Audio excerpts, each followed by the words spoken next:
Oh, hello. Yeah, Tan, just wanted to try and work out how I could actually get a rabbit into an elastic energy stored in things. I'm not sure, but Fluffy was very keen to help today, so he's come to say hello. He's got lots of elastic energy stored in his legs. He's super cute, and he doesn't mind to talk too much. Last lesson, you did a brilliant job with your working out the calculations. I'm just going to go quickly through the graphs because just to make sure we're all on the same page and actually do a good job with those. So pop the title for today, elastic energy stored, and whatever it is of June. This is the one you're going to be able to need and calculate. Now, hopefully we had a graph that looked a little bit like this one here. You had extension on the x-axis and force up the y-axis. Now we did it the wrong way round because this was what you normally changed, but you had F equals kx. Oh, now he's eating my shoes. You had F equals kx as the equation that you have to learn, where k is the spring constant and x is the extension. So the gradient of the graph.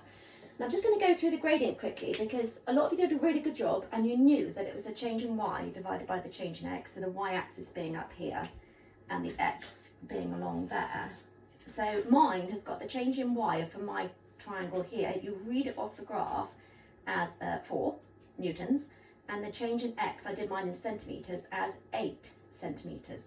So the gradient would be the change in y divided by the change in x. So in newtons per centimetre, it would be 4 divided by 8, which is 0.5 newtons per centimetre. However, this is where some of you went wrong, changing it into newtons per metre.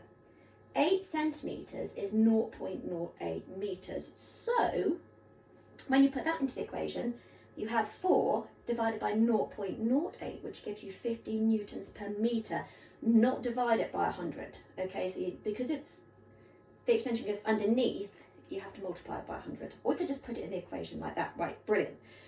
Lots of things store elastic energy, and we can work it out. You need to be able to calculate this. This equation is on the back of paper, so you don't need to learn it. Okay, so the energy E is equal to a half times K times X squared. It's a bit like the kinetic energy formula. It's measured in joules because it's an energy. Half is just 0.5 in your calculator. K is the spring constant, which you can get from your graph, and they probably will ask you to do that. And X is the extension or the squashed distance. Now, when I thought about how to do this, I thought we've got lots of things in my house that squash and they store elastic energy. Even the treat ball for the rabbits, it's got a spring inside and you turn it round and they roll it round with their noses and the treats come out the hole at the bottom, but it's spring loaded so you can change how far it goes round. So springs are really useful. So I'll put that down there and see if you might like to have some treats. Oh yeah, it's very nice. Now it's chasing around. This also is something else that stores elastic energy. It's really good fun and you can calculate. Now, I measured my little, I called him Pinky because he's pink, so I didn't get confused. He was 6 centimetres tall. Now, when I squashed him, he goes down to 4 centimetres. And then you have to wait. I put him by a ruler and he's quite, I think he's quite good. He goes up about 70 centimetres. It depends what surface he's on. So I worked out how high he went using this. So here's my elastic stored energy. There's Pinky to start with. He's 6 centimetres tall. It gets squashed down to 4 centimetres. So the change, the extension, the change is just 2 centimetres, which is 0.04 metres. I've got some really handy helpers down here. They're searching for their treat ball. They're not interested in Pinky at all. Oh no, it's because I've got the treat ball. So, if you squash it, it stores the elastic energy and then it goes up by about 70 centimetres. So we can work it out if we know K, the spring constant. Now, if you're really good, you plot a graph like this and you know the spring constant. Now, in the exam question, they might say to you, how much energy is stored for this graph here when you've got a spring constant, when you've got 4 newtons of force on the spring. So for this one here, we know the spring constant of our graph is 50 newtons per metre. So when the energy stored is 4 newtons, we've got 4 newtons of force on there. I have to go along and I have to read off what the extension is. So that'd be 0.08. So then I just put it into the equation. I get my equation at 4 newtons, the extension is 8 centimetres, which is 0.08 metres. The energy stored is a half times the spring constant times the extension squared, which is a half times 50, which you found from your graph, times 0.08 squared, which is the extension that you've read off from there, which is 0.16 joules of energy, so not very much, okay? Different things store different amounts of energy with different springs. So when I started with all my different springs to hang masses on, they're all different and they all take a different amount of force to squeeze them. So they all store a different amount of energy because they all have a different spring constant K. Now this way you can either stretch them or you can compress them. This one's quite firm, so it would have a very high spring constant. So for that one, my graph would be quite steep because K would be quite high. For my small one, that's very easy to compress, it would have quite a small spring constant, and the line would be down here with a very low gradient. So K would be small, and it's a very easy to compress spring. So hopefully you can now see how you would use your experiment to calculate K, and then you can put it in the equation to work out how much energy is stored. Now we're feeling really good and enthusiastic, and hopefully some of you would be. With my pinky, the springy thing here, when it gets some elastic energy here, when it perks up into the air, it gains gravitational potential energy, which we know as mgh. Now for your GCSE, it's really nice and easy. All of the stored elastic energy will be changed into gravitational potential energy. And as, I've not got any children distracting me today, just rabbits, as the stored energy is released, it all turns into gravitational potential energy for your GCSE. I mean, realistically it doesn't, but for your GCSE it does. So you should, in theory, oh, I did mass the pinky thing here on my lovely kitchen scale. So he has a mass of 9 grams.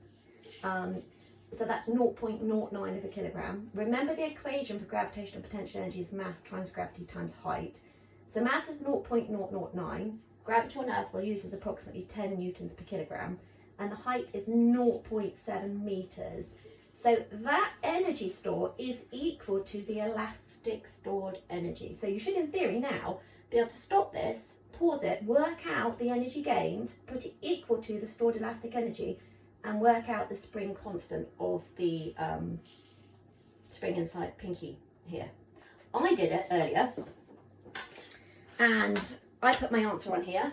So my gravitational potential energy will equal my half 0.063.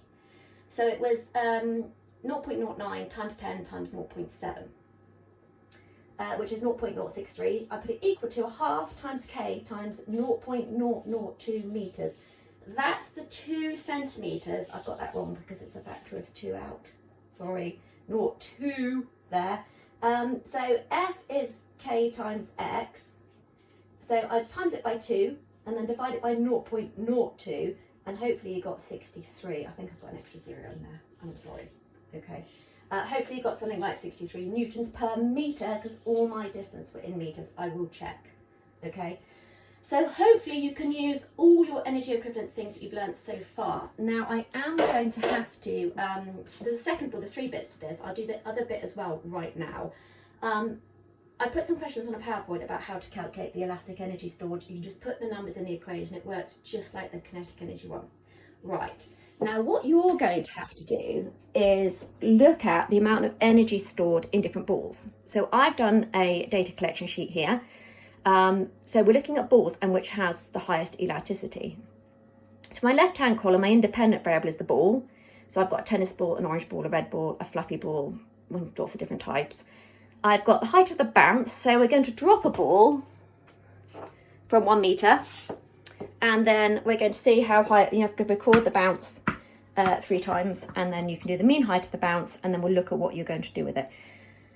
Feel free to do this at home. If you're not able to do it at home, you can use the data that I'm going to collect now, and I'll just do them once. You just can just record, replay the video a couple of times, and then you can see which ones we've got. And you're going to look for which one's got the highest elasticity. So that will ideally be the one that bounces the highest. Now, you have to link it to efficiency and which one has got the greatest energy transfer and what happens to those other types of energy.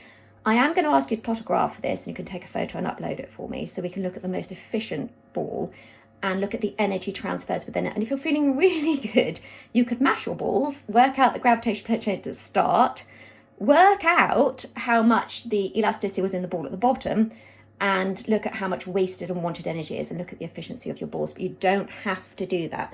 Now I'm going to try and put this down here so I can have a go with all of these balls.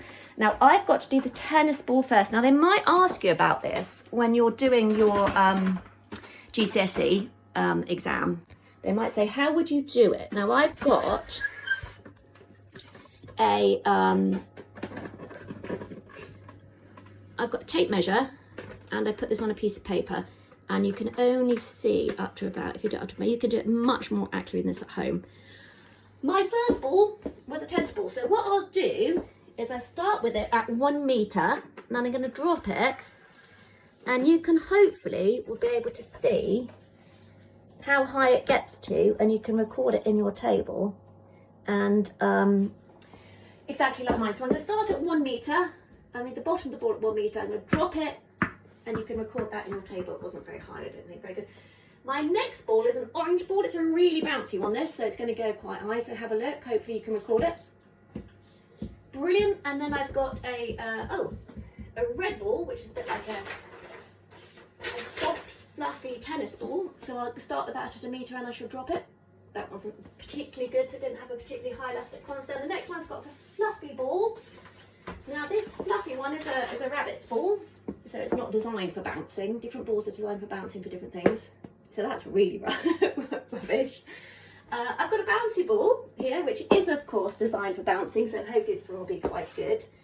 So I'll drop them all from 1 meter. Oh yes, that's super. Golf ball. Now golf balls are surprising because they're designed to travel a long way, and they've got that really interesting texture on the outside, but actually they're quite good at bouncing as well because they've mainly made of rubber bands inside. So have a look at the golf ball. That was quite good. I've also got a large wiffle ball that you could also golf with, or it's too big for golfing really, so have a look at that one. That's quite nice. I've got a cricket ball, a really old cricket ball actually, so this isn't very good, I don't think. They're designed, so different sports have different balls designed for different things. I've got an egg.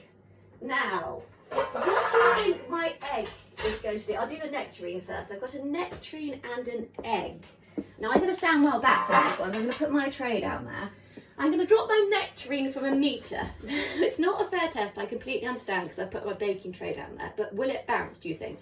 Has it got an elasticity constant? A little bit, okay? Because it's reasonably firm and a bit squishy, it's not covered in a shell. Now I have also got an egg. I'm going to drop my egg from 1 meter. Now what do you think is going to happen to my egg? Talking about the energy transfers here, will it store any elastic energy? So are you ready? No.